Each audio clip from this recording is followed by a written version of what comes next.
اگر اعدام و تیرباران ره دین است، اگر کشتار مردم در قوانین است، اگر دین مبین تازیان این است، چه بابک شاد و خرسند است که بی دین است.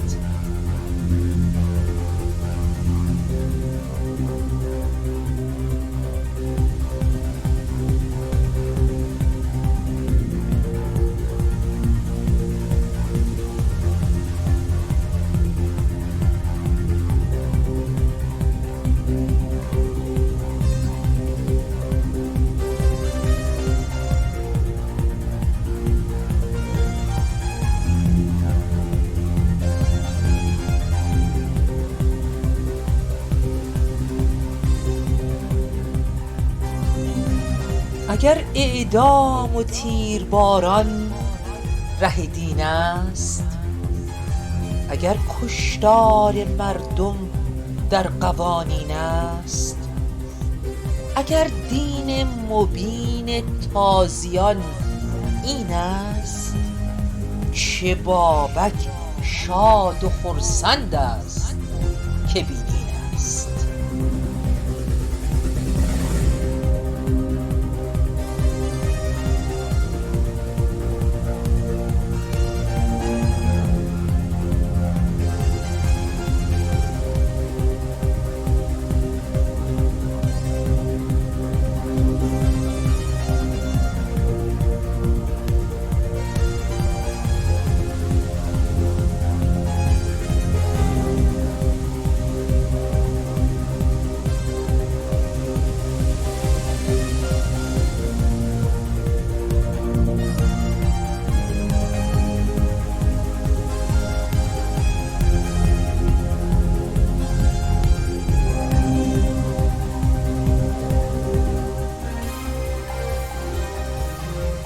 اگر سینه زنی فرمان این دین است،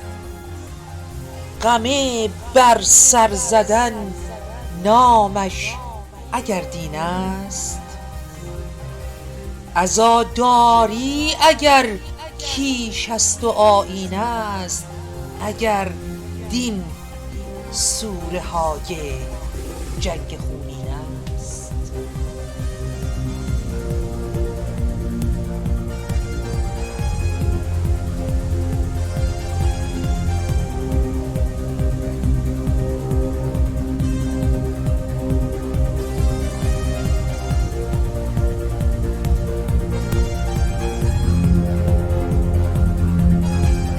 جا آیه های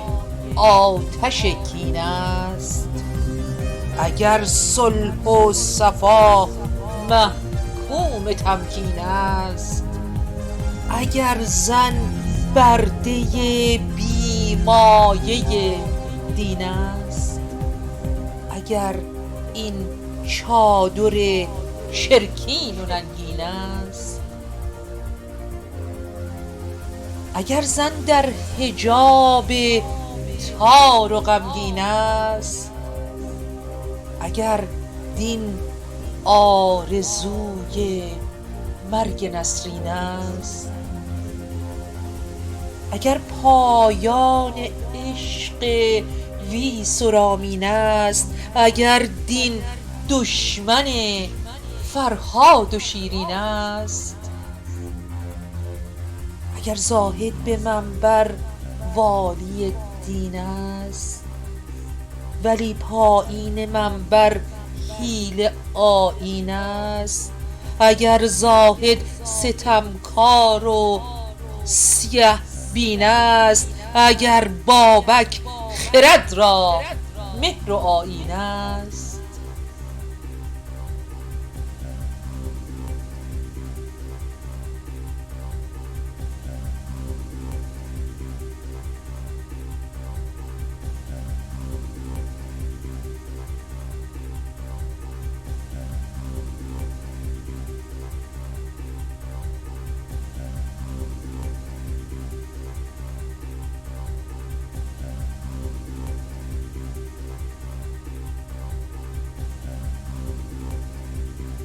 ولی پایین منبر حیله آیین است، اگر زاهد ستمکار و سیه بین است، اگر بابک خرد را مهر و آیین است. خردمندی اگر دشمن به هر دین است، اگر کافر خردمند است و بی دین است، اگر آزاده بودن پاسخش این است، چه بابک شاد و خرسند است که بی دین است، چه بابک شاد و خرسند است که بی